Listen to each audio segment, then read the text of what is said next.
ఈరోజు జనవరి, ఆగస్టు 15 లోపల పూర్తి చేస్తాడు. ఇండిపెండెన్స్ రోజున కడపలో మనకు పార్టీ ఆఫీస్ ఉంటుంది. అది శ్రీనివాసరెడ్డి ఇచ్చిన హామీ, అది నెరవేర్చుకునే విధంగా వేదికపై నుండే నాయకులందరూ పనిచేయాలని కోరుకుంటూ, తెలుగుదేశం పార్టీ ఒకటే హామీ ఇస్తున్నా.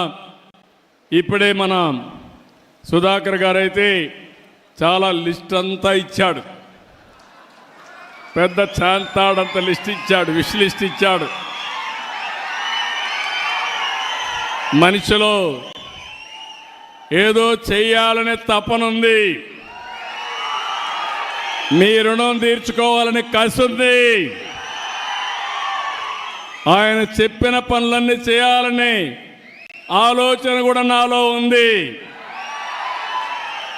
కానీ ఖాళీ గల్లాపేట నా దగ్గర ఉంది. కానీ మీ సమస్యలు కూడా పరిష్కారం కావాలి. ప్రాధాన్యత క్రమంలో అన్ని సమస్యల్ని పరిష్కారం చేసే బాధ్యత మేము తీసుకుంటామని మరొక్కసారి మీ అందరికీ హామీ ఇస్తున్నా.